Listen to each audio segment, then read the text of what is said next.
yourself in and get ready. And here we go. The leaders in fantasy football are incoming, giving you the ultimate insight to help you win your leagues and dominate your mates. You're now listening to the Insight NFL Show with your hosts, Guns and Maverick. Welcome to the NFL. Let's go.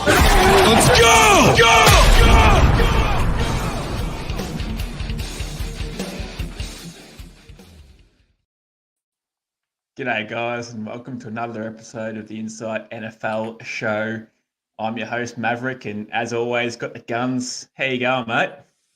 Yeah, pretty good. We've just finished preseason games, and now we wait for the regular season to begin. Yeah, it's one of those things, huh? Like we've gone through three weeks and a game, I suppose, of preseason. It's one of those things where I'm ready for week one to start now.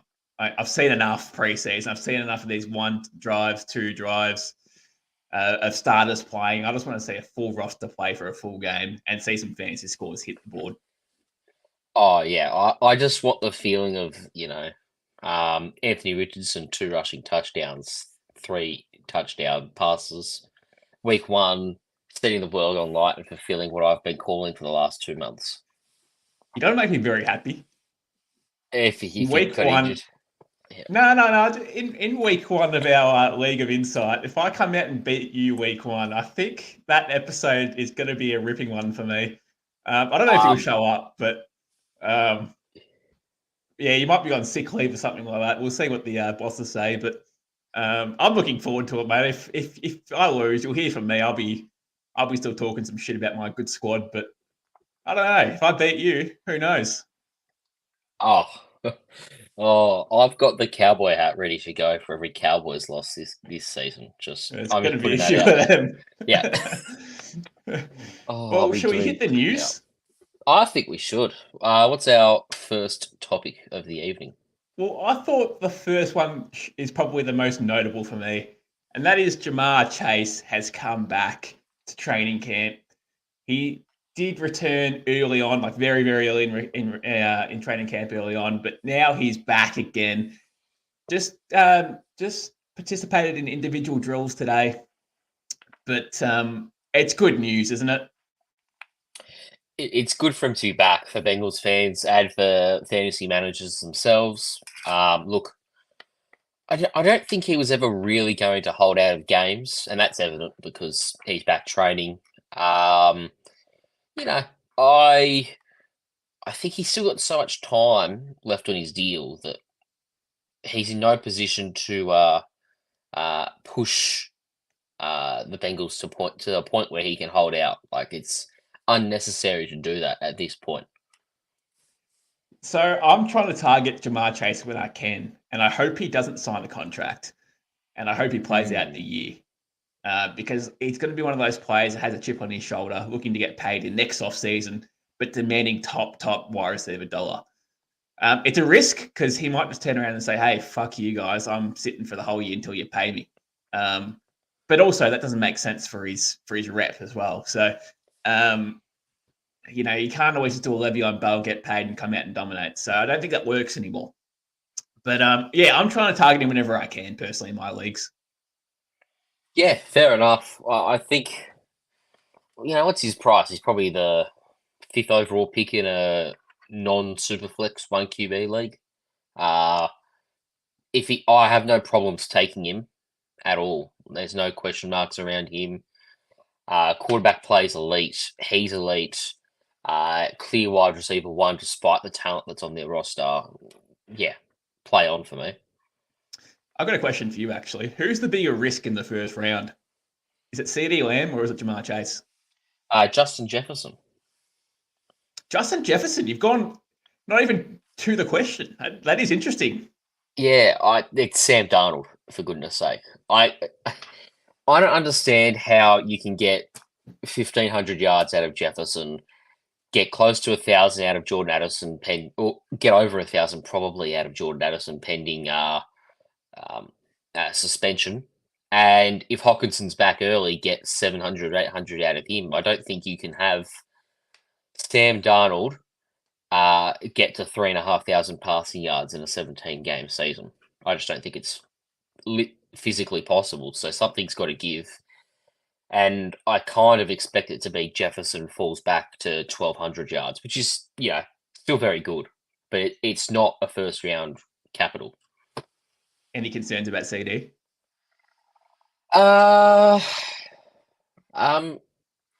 Yes and no. If he gets traded, it's going to be to a good team.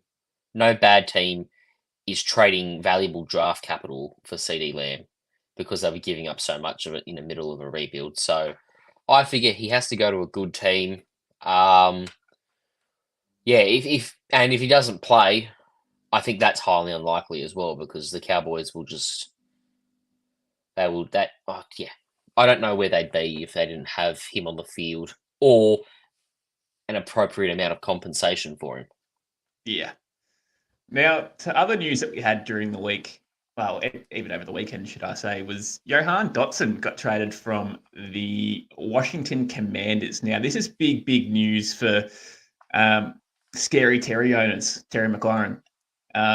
He's going to absolutely eat now, isn't he? I'm thinking a 30% target share for Terry McLaurin, which is up there with your Garrett Wilsons, your Tyreek Hills, your CD Lambs, all your high level Justin Jefferson, Amon-Ra St. Brown. I think his target share's up there. I don't think he'll be as productive as them purely because of the offense and a rookie quarterback, but that target share is enough to make him immense value at a similar-ish ADP to what we're getting Amari Cooper and George Pickens at. There's now 3 high-value guys, which further sort of supports my idea that you go running back to start your drafts in a non-superflex league. Do you think that now Dotson was always having rumors that he wasn't going to make the team anyway, so they've got a third rounder for him. Felt like he was on the bubble at times, didn't he? Now they got a third rounder for him. Dotson's gone out to Philly, so he's probably a non-factor in fantasy formats so far this year, and probably won't be. They're too stacked. But do you feel like this move doesn't help out Jaden Daniels by any stretch? Like they try to kill him by just trading out another half decent receiver. Well, that depends. It depends on what their opinion was of Jahan Dotson before they traded him. And as you said, like on name value, he's a half decent wide receiver. But in value in the eyes of the Commanders, his value is pretty low. We don't know that he was going to be a guaranteed starter. There's a lot we don't know about how the Commanders view Jahan Dotson this season. So, I mean, the value of Jaden Daniels was taken into consideration that he'd have Terry McLaurin, Jahan Dotson, Austin Eckler, Ben Sinnott / Zach Ertz as his 4 main weapons. And I can tell you now, he's not throwing to De'Ami Brown, Jamison Crowder, and apparently he's not throwing to Luke McCaffrey, which I'm sure we'll get to at some point in the show. So I don't really know what to make of it from a Jane Daniels perspective. I still view him as someone who has not overall QB1, but top 12 upside to him. I think he's almost certainty due to the rushing floor to be a top 12 quarterback this season. So value-wise, doesn't really change for me. I'm still targeting him if I miss out on Richardson. But not much change in my opinion. And to the news that came out today, Jacoby Brissett has done a shoulder injury. That means Drake may probably get to start now, you'd imagine. I don't know how long this injury is he's at sideline for. They haven't really come out with that information just yet, but it sounds like it's going to be May time.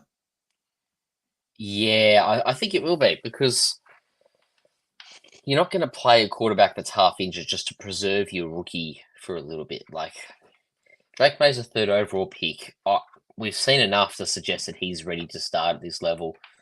Like, sure, it may not be as smooth of a transition to the NFL as what it could be for someone like a Caleb Williams or a Jaden Daniels. but he's still immensely talented. And I thought he's probably if you excluding Caleb Williams out of the rest, I thought he was probably the most NFL ready of the remaining quarterbacks. Just because Caleb Williams is in his own tier when we were going into the draft, right?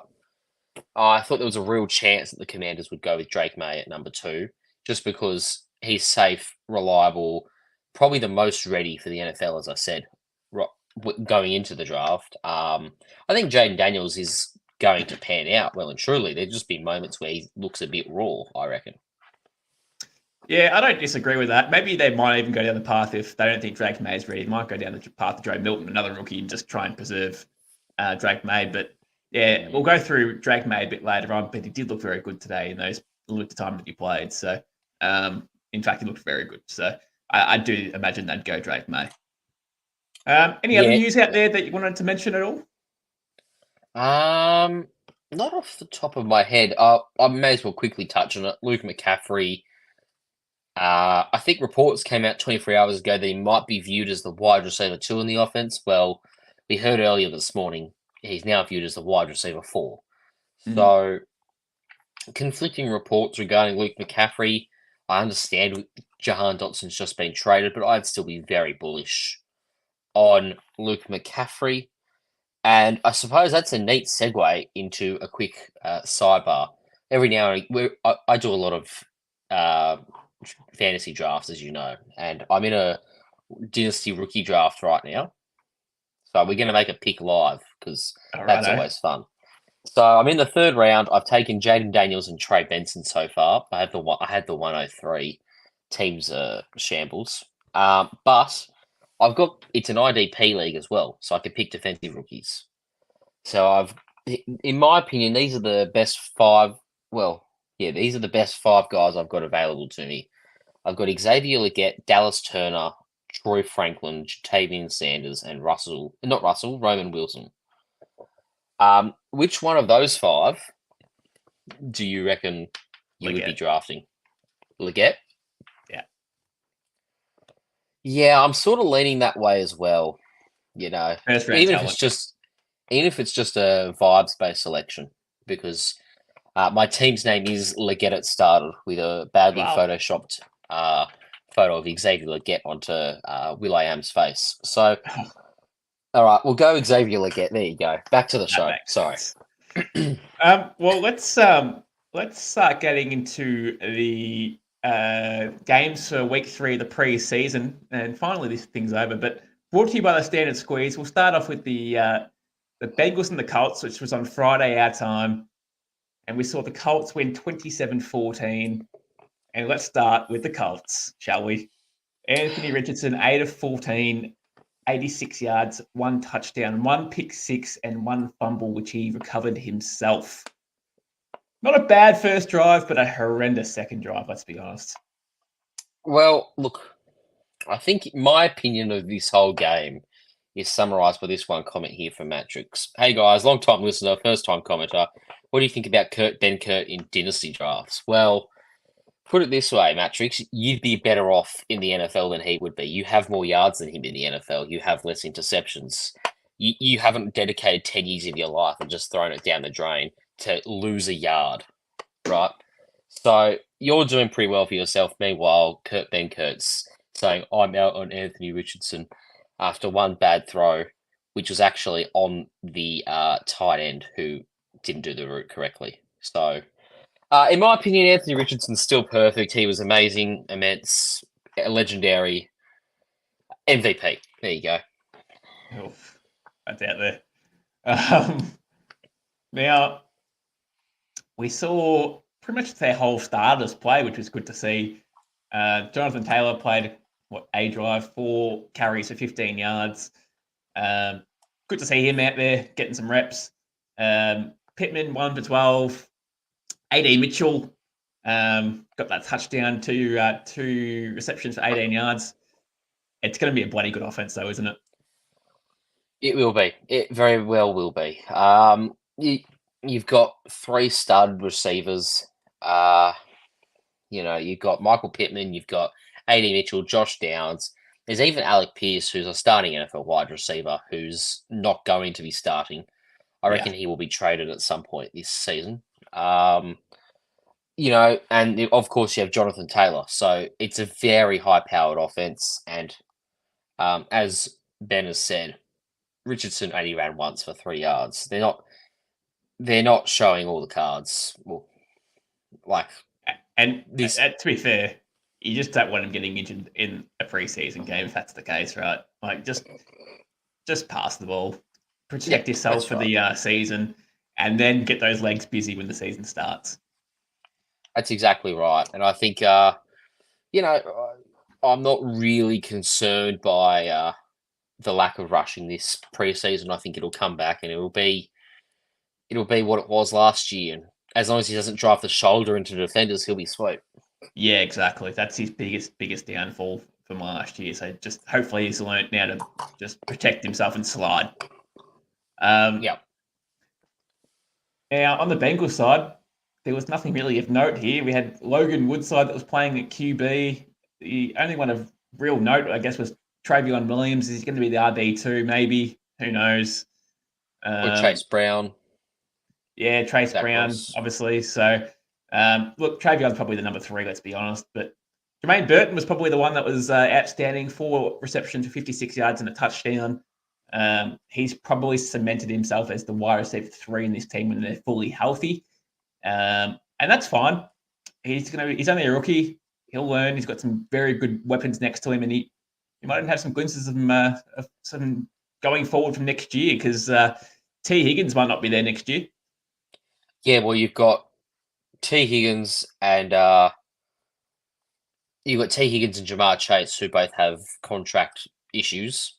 Yeah. Meanwhile, Jermaine Burton's in the building for a little while. So, if I'm looking at a dynasty draft, I'm thinking a middle to late second round is pretty fair for him because I think he will. I think next year he will be producing some pretty good stuff on this Bengals offense, rivaling what T. Higgins has put out.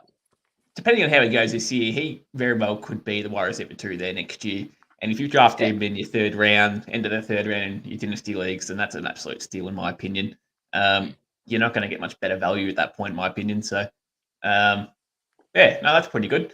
Let's move on to the next game. We had the Bears and the Chiefs, where the Bears won 34-21. Now, these two teams for me this preseason, I've been blowing my load over these two teams just because we've got Caleb Williams versus Patrick Mahomes. Unfortunately, we didn't see either of them play. So hopefully they match up at some point this season. I don't know if they do. I haven't really checked their schedule, but I'm hoping they do because I want to see these guys go head to head because that's going to be a classic if that happens. But was there anything you liked in this game? We're not gonna go team by team in this one. I don't think. I'm just gonna put it out there. Did you like anything in this game at all? I mean, the battle for the RB2 spot behind Pacheco is still well and truly alive. We were singing the praises of generic Prince, but in the last couple of weeks, Carson Steele's emerged from nowhere, and dare I say it, he could be the RB2. I genuinely couldn't tell you who it is right now. It could be Clyde Edwards-Helaire. Yeah, it could be Louis Rees-Zammit. It could be Keontae Ingram. It could be any of them. I lean towards it being Steele or Prince personally. And the recency bias says it's probably Steele. Yeah. Outside of that, on the Bears side, they didn't really play anyone at all. Velus Jones still continues to get snaps at running back and dominating what I had. So I don't really know what to really believe there, but maybe he's going to be their third stringer. I don't know. Maybe even their second. It can't be second, surely. Well, no, Roshan Johnson's there. And Khalil Herbert too. Khalil Herbert for however long he remains on that team. But hey, look, if for some reason mass injuries occur, I hope, it's good to see that he's not the worst option in the world at running back. Yeah, exactly. Let's move on to the next game where the Jags gave the Falcons a spanking 31-0. Now, I don't know if you saw any of this game. This game I saw pretty much the first quarter in full, and Trevor Lawrence to Ingram was for real. This looked really, really good. The offense was moving. Brian Thomas was involved with that one long ball, and it's going to be a good offense. And they just need Lawrence to get up and about and be consistent this year. Yeah, I'll put this to you. Do you reckon there's a chance that Evan Engram can be the smoky tight end and finish tight end 1 this year?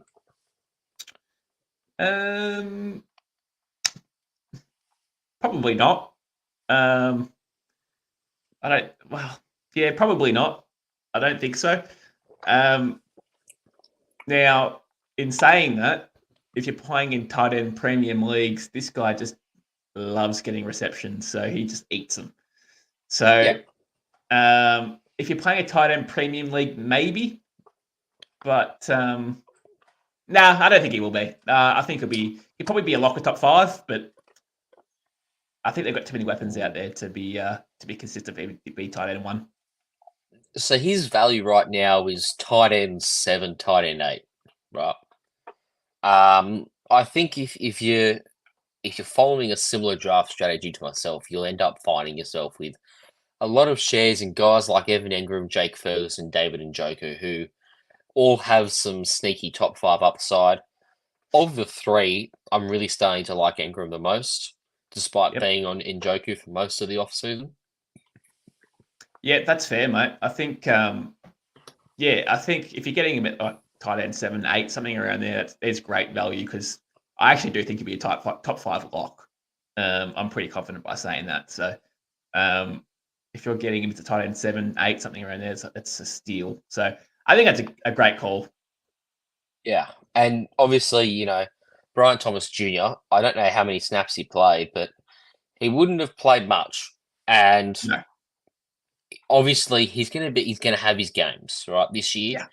He'll have his games where he might have 1 catch for 7 yards or 2 catches for 20 yards. There'll be some low games, but he could have 3 catches for 120 yards. Yeah. He is that sort of player.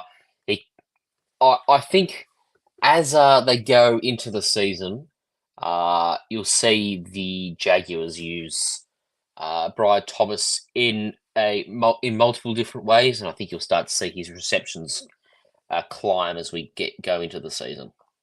Yeah, so Brian Thomas would be a great one to stash late in your drafts and just put him on your bench, just to see if he's going to be the number 1 or the number 3.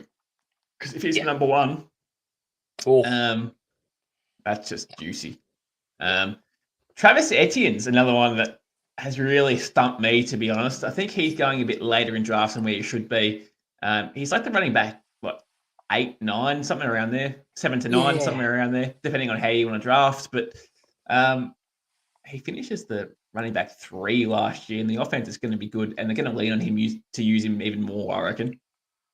For someone who has a true 3-down skill set, no competition, and he's playing in a pretty good team, I'm surprised he's not being drafted higher. I sort of have him valued on the same level as Jonathan Taylor and Saquon, but he's going later than both of them. I think in a perfect world, he has RB1 overall upside, but that's a very perfect world. I do think he's he's got a very high floor for a running back, though. I'd probably take him over Saquon, to be honest. Well, you're biased. Yeah, but I don't know. He's very injury prone, Saquon. So now there's always that concern about Jalen Hurts getting those rushing touchdowns as well. So I think that's probably why I take Etienne first. He's, as I said, a true 3-down back and a goal line carry beast. So that's probably what I'd do. Yeah. Anything else you want to note in this game? The Falcons didn't really do anything at all. They didn't really play any of their starters and were happy to be where they were. They played second string in their defense as well. So that's probably why the Jags were eating all day. But anything else you want to note in this game?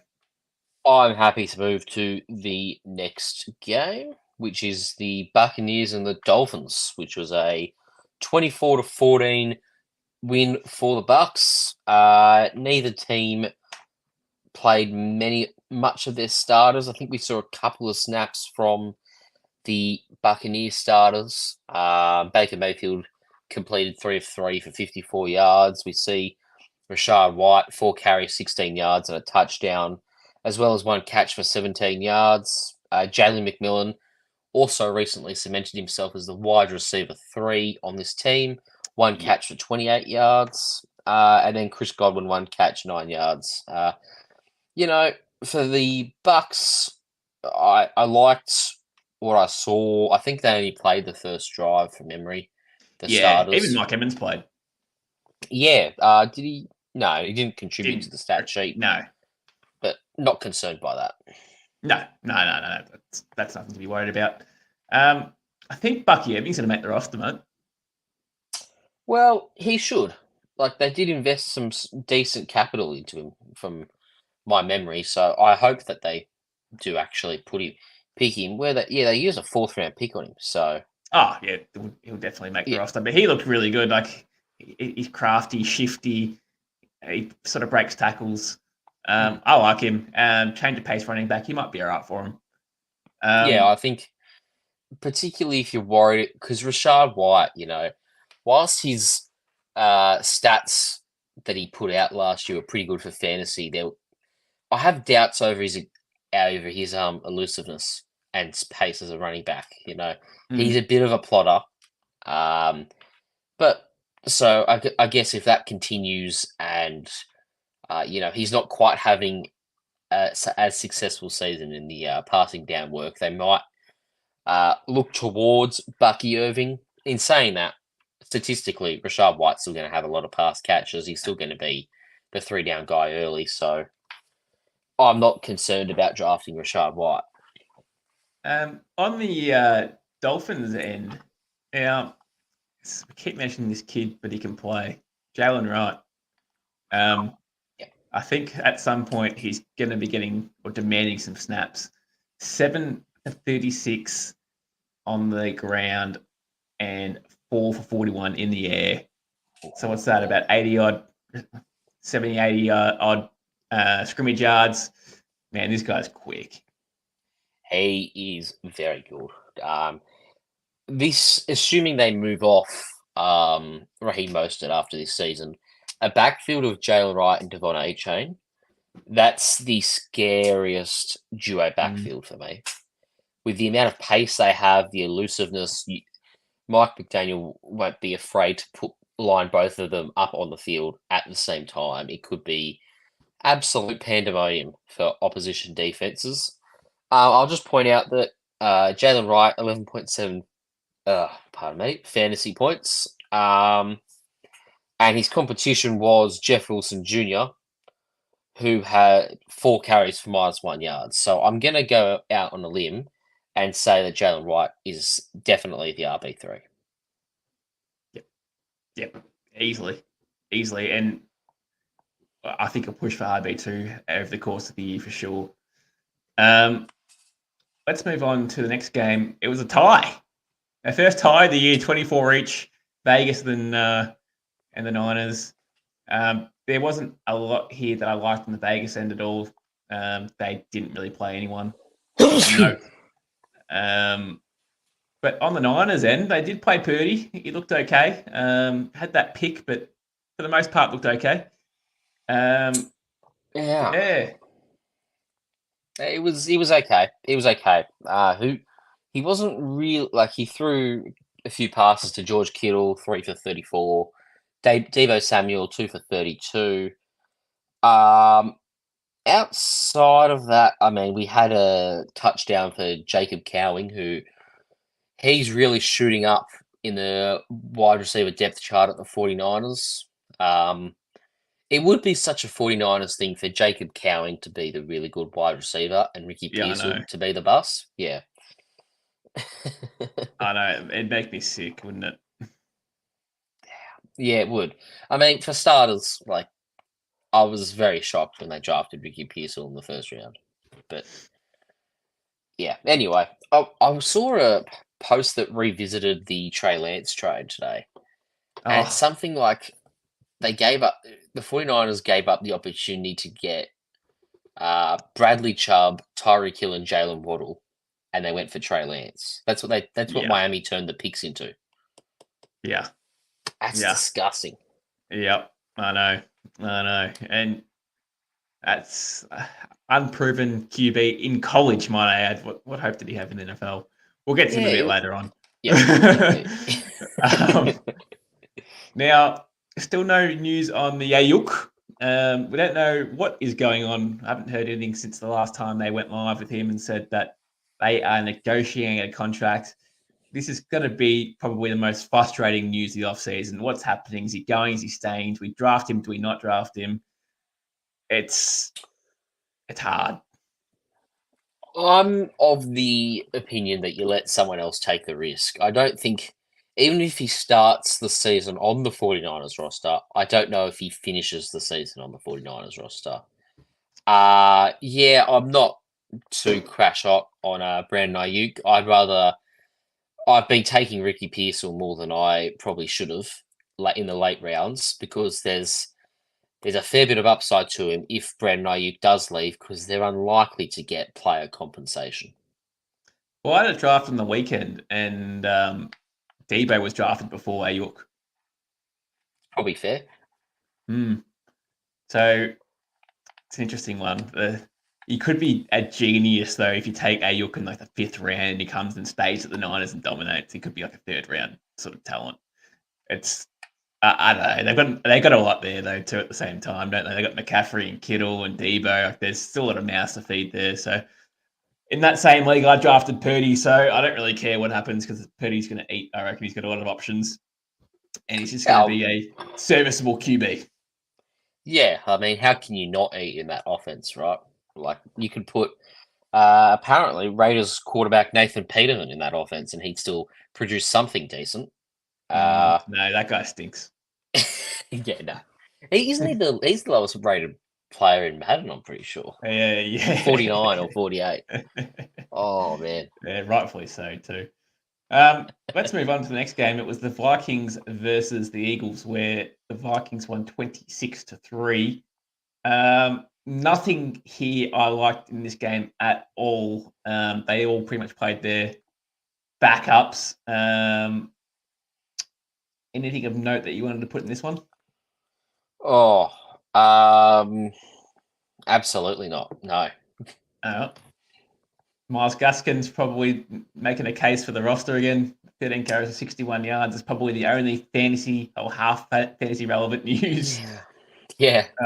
I mean, look, if anything happens to Aaron Jones or Ty Chandler, it's going to happen. Gaskin probably gets RB, probably gets some time at running back. If they both go down, well, then the conversation changes again because Gaskin's he's probably underrated by NFL teams, but yeah, for an RB3, I'd say he's a pretty good one. Yep. Next game was the Packers and the Ravens, 30-7. I think we can probably just skip this game. There was nothing here of note at all, in my opinion. Nope. Nothing fantasy relevant at all. The next game after that was the Lions and the Steelers, where the Lions won 24-17. I've got nothing personally, but Justin Fields versus Russell Wilson was the battle, and it seems like it's going to be the Russell Wilson show. No questions were answered for me in this game, which therefore means there were questions answered in a way. If there was nothing to decide whether or not it should be Justin Fields or Russell Wilson definitively, therefore you back the vet, right? Yeah, I suppose. Yeah. I suppose. But it's a sticky situation what they've got. I don't know, man. This is going to be interesting. It's grim. As long as they can get the ball to George Pickens 10 times a game, all's fine, right? Now, I'm going to put this to you. Now, Arthur Smith is their offensive He's a coordinator. terrorist. Yep. Sorry. Oh, offensive coordinator, yeah. And he likes doing some strange, weird shit. Right? I know where this is going, I think. Najee Harris is probably their RB1. You'd think, Yeah, but you never know. Cordero Patterson is in the Oh, room. There's no Jalen Warren to start. Oh God, we can't see Patterson being rolled out in week one and getting more snaps, or be not more snaps as such, but being heavily involved in the offense outside of kick and punt returns. Can we? well, I think you'll find it'll be Aaron Shempkin that actually starts at running back week one for the Pittsburgh Steelers, because It's that would be a proper Arthur Smith move. No, I surely not. Right? I think it's just a case of Cordero Patterson can play the Jalen Warren role, which probably indicates to us that if it needs. Najee's a split carries guy for them now. Then he's not going to be the 3-down back. If Jalen Warren misses time, Cordero Patterson comes in. If they both miss time, then you probably get every down from Najee, but you need 2 injuries for that to happen. So, I think what this tells me is that Najee Harris can stay right where he is in terms of fantasy value. I've had opportunities to draft Najee Harris twice in the last 2 drafts, and multiple times as well, as in like round 5, round 6, round 7, somewhere around there. I can't remember the exact where it was, but it was roughly around there. And I've been avoiding at all costs. He's burnt me far too many times. He's had one really good year, which obviously that was his first year. But after that, I drafted him. I've drafted him 2 years back to back, and he's burnt me. So I'm staying away from Najee Harris. I can't trust him. I don't like the offense, and I don't like Arthur Smith. So I'm staying away from Najee Harris personally, and will not be trading for him unless. Well, no, I'm not trading for him at all. So if he gets dropped to the waivers, that's because he's shit. I'll throw a scenario right back at you.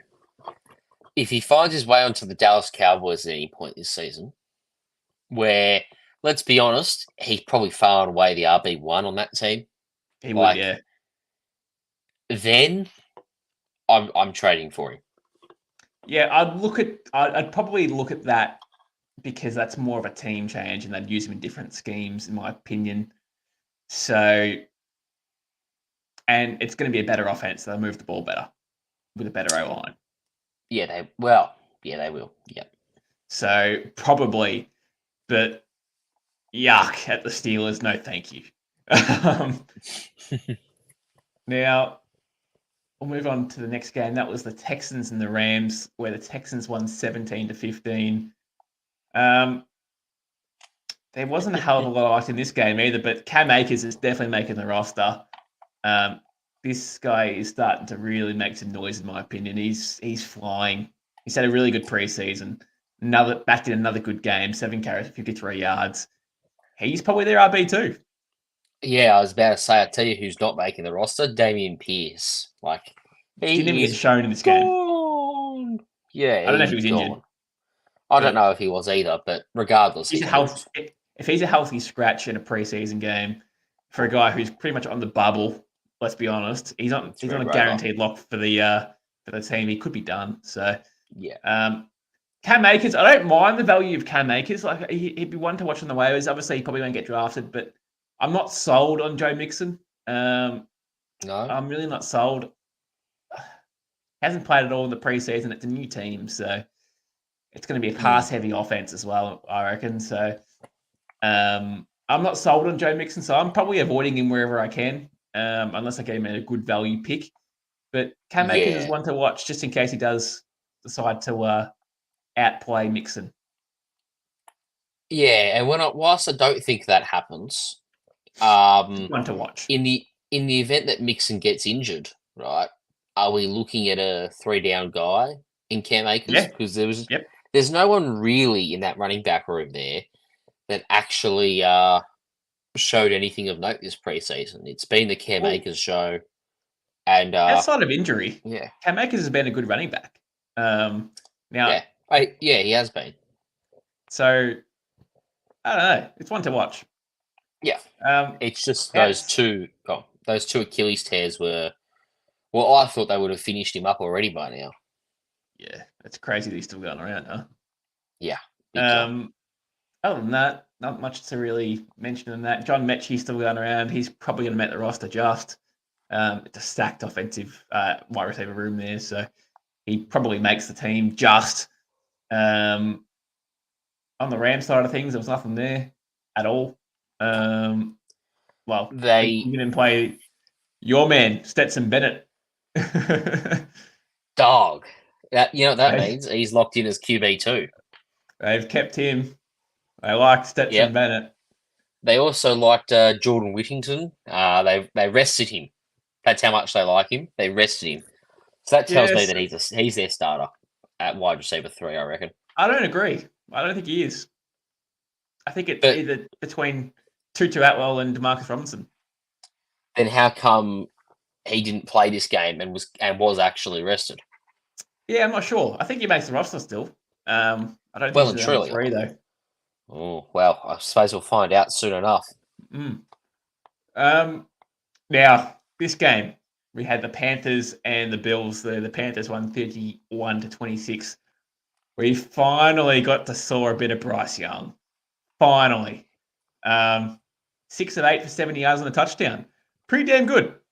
Yeah, that's we won't blow it out of proportion because it's a third string defense, but he's completing a high amount of passes. He got a passing touchdown, and he got the ball to Thielen, 1 catch, 21 yards. Deontay Johnson, 1 catch, 17 yards. And then he also got the ball to no, Leggett didn't play, never mind. No. Otherwise, like again, I assume he only played the 1 drive, maybe 2 drives, but pretty good numbers from him. Well, I'm just going to check something real quickly. Well, I'll talk about the Bills for a bit. Yeah. On the Bills side of things, pretty quiet. However, we did see a wild Frank Gore Jr. have 18 carries for 101 rushing yards and a touchdown. Is there a world that he ends up being ahead of Ray Davis? Yeah, potentially. But also notice Ray Davis didn't play in this game, and Frank Gore got given 18 carries in this one. So I would lean towards Frank Gore making the roster. However, I don't lean towards him having much fantasy relevance unless an injury to Ray Davis occurs. Because if an injury to James Cook occurs, we're talking a committee and there's better pass catching backs on their roster, and Ray Davis is the early down guy. Yeah, I think Frank Gore also got injured in this game too. I'm fairly certain. So that's one to monitor. I'm not too sure how long he's out for because they were saying he's on the fringe of making the roster as well. Obviously being an undrafted rookie. And if he's injured, that might kill him. So hopefully he's fine because, mate, he's very talented and it's not a crowded room at all. So he could make some noise if he ever gets an opportunity. He could make some noise because he's a very good runner. Yeah, and he put together a pretty handy little game. Yeah, and back to my point I was going to make before with Bryce Young. Now, he's going in 2 QB leagues. He's going in the rounds between 9 to 10 at the moment. If we had one of our shows back where we did the breakout players, now I mentioned Will Levis in that show. I would have put a slash in there, and I would have put Bryce Young there. I think this guy is a highly, highly talented player who copped a lot of unnecessary crap last year, in my opinion. He had Jonathan Mingo that was just dropping balls left, right, and center, and his best wide receiver that he had there was pretty much Thielen. So they fixed that problem there at wide receiver at Carolina, and I do think that Bryce Young, at the pick that you're getting him, is just tremendous value. Yeah, it's interesting, isn't it? Because obviously he has that first overall capital that he got drafted at last year. Didn't live up to the expectations, got overshadowed by CJ Stroud. But we're a bit quick to forget the talent that Bryce Young has and had in college. Now, obviously talent doesn't always translate from college football to the NFL, but they're pretty sure with this guy it will. And I think this year, um, we'll see him get into his work. Like you go back to Trevor Lawrence, his rookie season was grim, really grim. Like there was doubts over him being an NFL player. But then he came out in his second season. He really improved from there. He took a massive step forward. I see a similar thing happening for Bryce Young this season. Yeah, I spot on agree.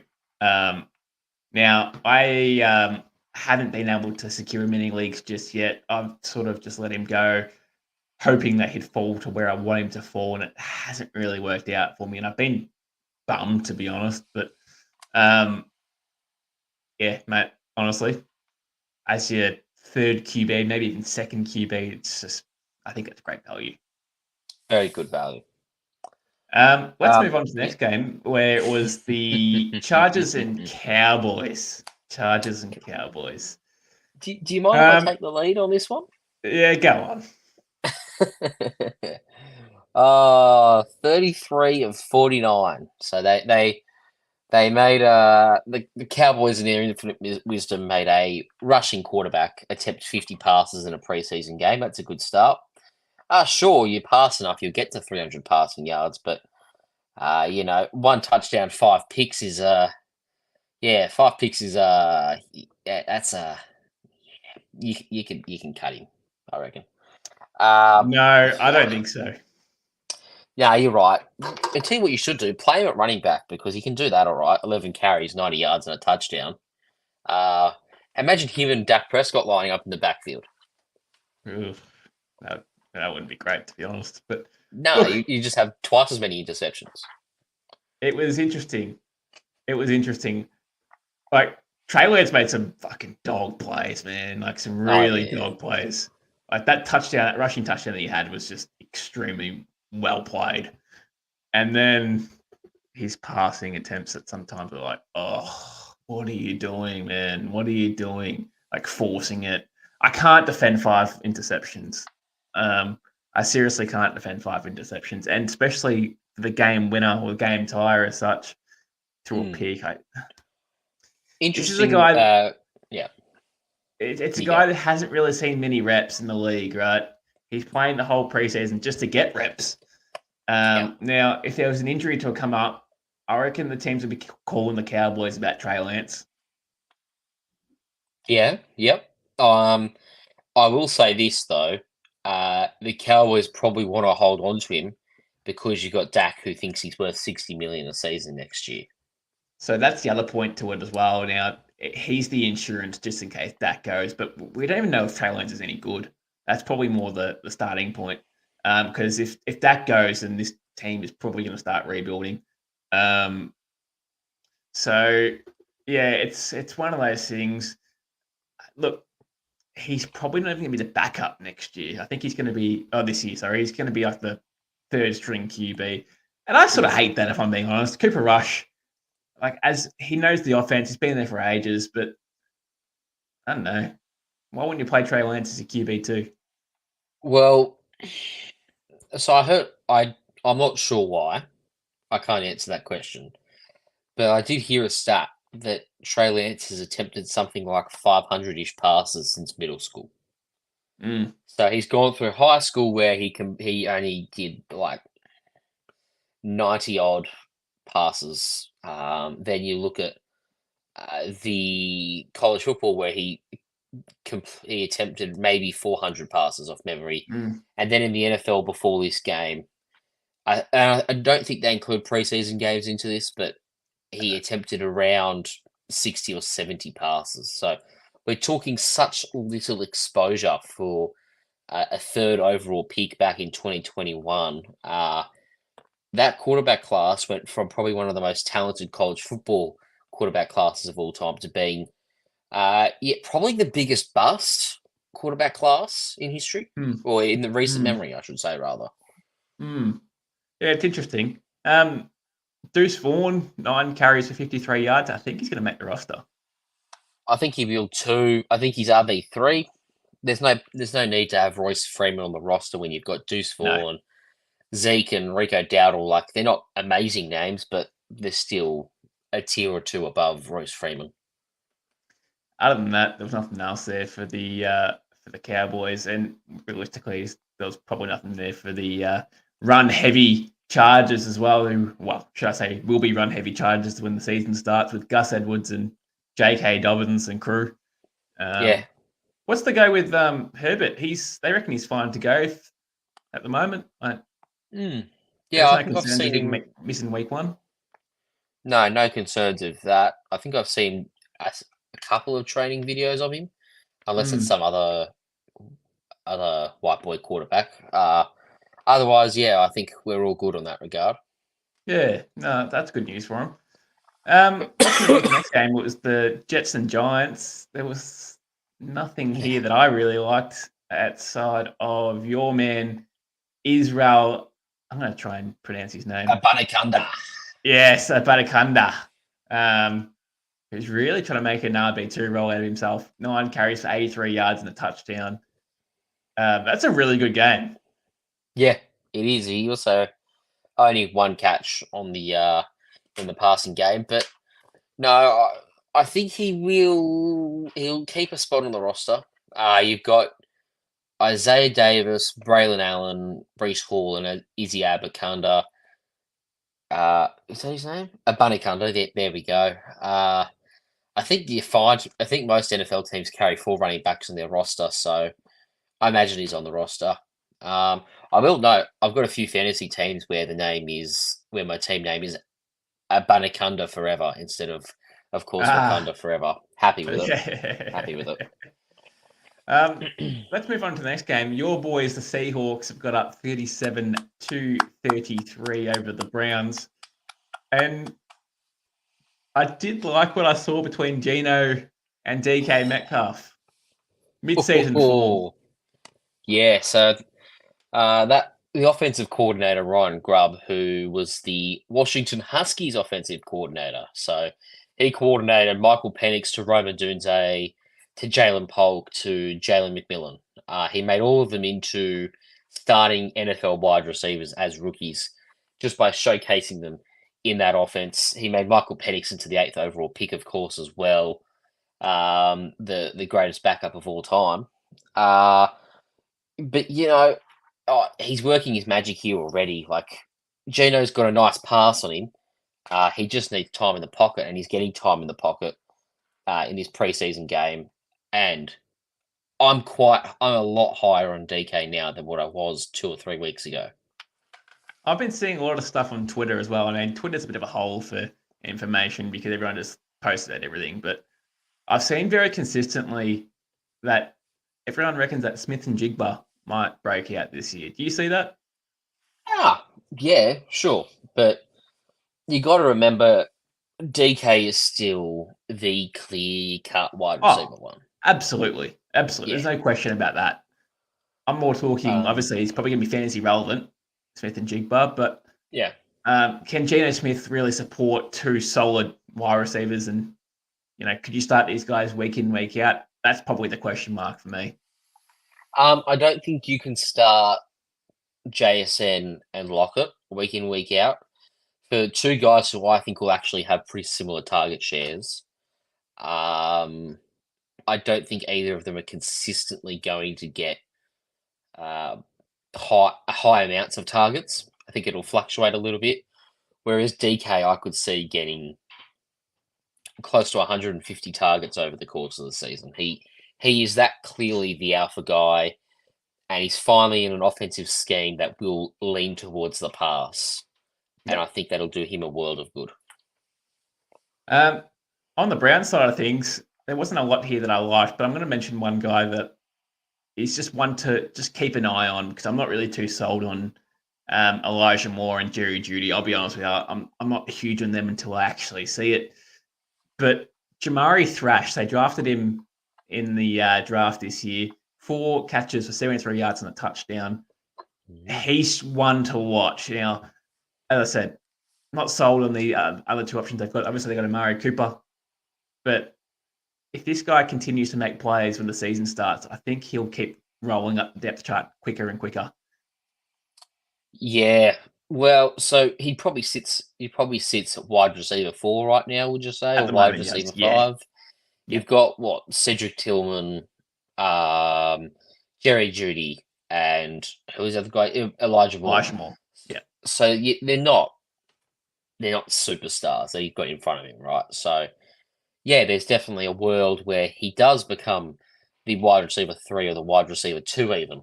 Am I rostering him? No, unless it's a deep league. You know what? I've actually been taking Jeremy Thrash in 4th rounds.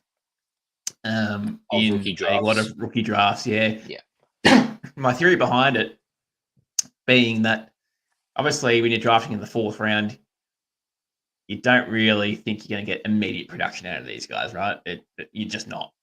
But what you're drafting for in those rounds is the potential to be a wide receiver 2 in the future, or even a 1. So I've gone Puka Yeah. Nakua in the past because I didn't like what they had. And I think Jeremy Thrash is exactly the same thing. I think the potential could be a wide receiver 2.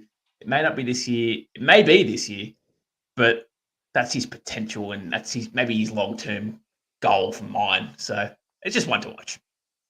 Yeah, fair enough. It's a pretty fair shout for a deep sleeper.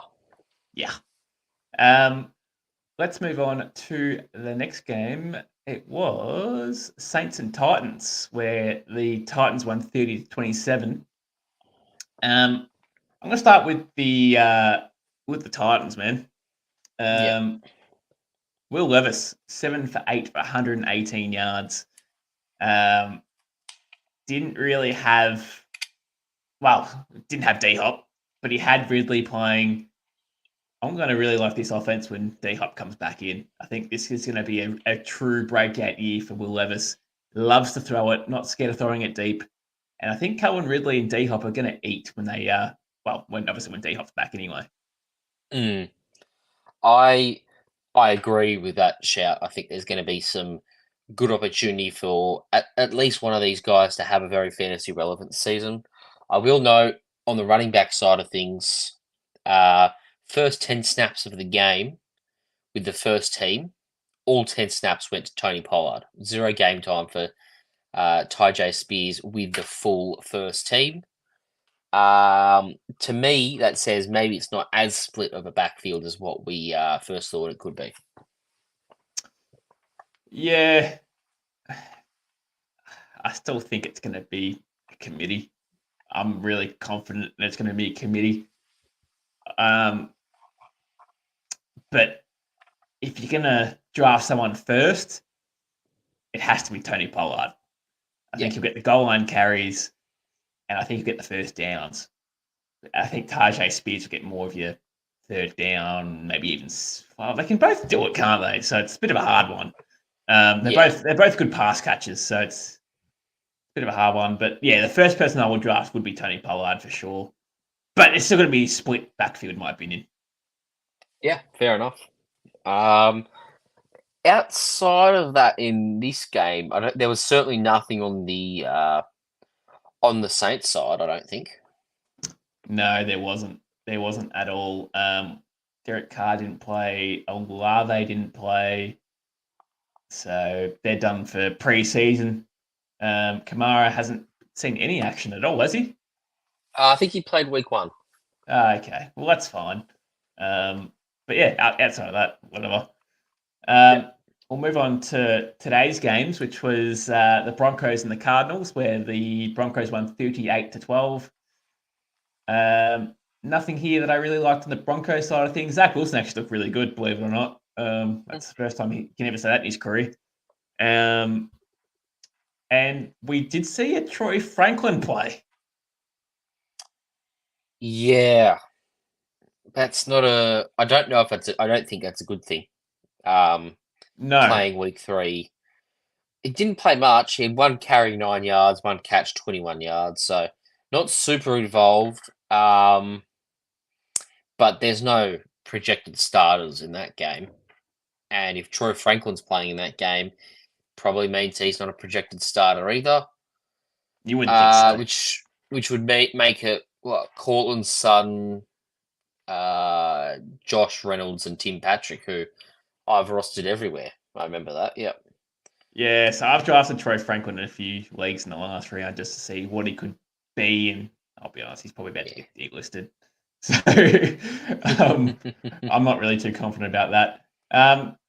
Now, on the Cardinal side of things, we didn't see anyone play at all, which is a shame. I wanted to see a bit of Marvin Harrison Jr., but we'll have to wait to week 1 for him. Yeah. Now, on the final game of the preseason, and about time too, let's get some real action going. But it was the Commanders versus the Patriots, where the Commanders won 20-10. There's no point in mentioning anything about the Commanders, but Drake May looked really, really, really good. Yeah. So what are we talking? 13 of 20 for 126 and 1. Also 3 carries for 17 yards. I think what's worth noting, as we mentioned at the top of the show, Jacoby Brissett's cooked. Joe Milton completed 5 of 17. Yeah, yuck. So that's not great. No picks, but a lot of incompletions. Yeah. Very inefficient. Did you see a certain play, just to cut you off there, mate, did you see a certain play from Drake May where he did pass for a touchdown, but it got called back? Caleb Williams like. That was actually insane. Like across his body, going towards the sideline to his left, and he's a right-hander. So he's there's no momentum at all in that pass when you go on that side, and he made that look effortless. Yeah, big time. He's the week 1 starter for me if Brissett's not fit. Anything else you like to hear on the Colts? The Patriots side of things. There was Polk and Baker. That's the battle to still watch. Obviously, Polk's probably the one you draft first, but Baker's still around about there, sort of, to a degree. I don't really know what to think of Baker. Well, Javon Baker's a roster lock, apparently. So there's that. Jalen Polk's projected to start the season as the wide receiver 3 behind Demario Douglas, and I can only assume Kendrick Bourne. So we're not going to see much of Javon Baker early. Jalen Polk will be eased into it. You've just got to be patient if you're a Pats fan. You're not going to see much this year. You'll see glimpses, but it's a learning year. Like, you've got a rookie quarterback, you've got a rookie wide receiver who probably ends up as the wide receiver 1 by the end of the season. Your running back situation is probably the most consistent part of your offense when you've got Ramondre locked in for 4 more years, and you've got a actually decent pass catching back in Antonio Gibson. So there's not going to be much there. Again, if I'm rostering anyone on this offense, it's Jalen Polk, just because there's league-winning upside there later on in the season, and you can just sit him on your bench. Not even the bell cow, Ramondre Stevenson? No. I like it. Man. Outside of that, mate, I'm glad preseason's done. It's one of those things where I have really appreciated the Saturday, Sunday games. That's probably one thing the preseason that I've really enjoyed, is that you can actually sit down on your weekend and watch some football. Hopefully the NFL one day goes back to this sort of format during the season, but they won't because college is too big. But hey, for us Aussies, it's a beautiful time for it. Yeah. I'm really looking forward to the NFL season coming around. Obviously, we get a game Friday, 3rd of September, and then we get a Saturday game because they're playing one in Brazil. Yeah, it's the Eagles-Packers from memory, isn't it? Woo-hoo. So that's going to be a really good game. Saturday morning. 10 a.m. It's 10 a.m. That's beautiful. That is beautiful. That is locked in just to sit on the couch for 3 hours. Like that's. I'm ignoring my family. Yeah, yeah. My missus has got no chance on that one. But outside of that, mate, I'm keen. I mean, I've got one draft left to go until the season starts. That's going to be my 8th league. I don't know how I'm going to manage with all these leagues. I don't know if you're in more or less, but I'm eight's in going to way be more. hard for me. Yeah, eight's going to be hard for me to manage, but we'll work it out. Hopefully, these leagues have the auto emergency on, so I can just play with that. Are you going to be a 3 a.m. wake up when this on Monday mornings? Are you one of those guys? Oh, I think not regularly. I tell you what, when it goes to the 5 a.m., yes, I'll be up at 5 a.m. easily. Yeah, The 3 a.m. could be a bit of a stretch, though. yeah. So I Although I usually might do make it 3 a.m. work. I do 3 a.m. for week one guaranteed. I always do week one because it's always like it feels like Christmas. Yeah. And then after that, it's a bit of a stretch. I always set my alarm to set my lineups or make sure my lineups are locked in. Now with the auto emergency, that may not need to happen, but some leagues are just deciding not to use that feature because they want more activeness, which my sleep doesn't like that, but that's okay. But hey, it's Yeah, football season, mate. that's exactly right. All right, well, let's cut it off there. Are we going to go? Are we coming back Thursday night? We got a topic for Thursday night? I don't know if we do yet, do we? I reckon we can probably give it a miss this week since we haven't got any action coming up. Yeah, But there's no games next week at all, so we've got a week off, and then it's week yeah, one. That sucks even more. So we'll go live next Monday. Let's try and find a good topic to end the preseason on. I'll think of something between now and then. But yeah, yeah, sounds good. anyway, thanks for joining us, Guns. As always, it's been a pleasure. Bring on football season. Cheers. Bring it on.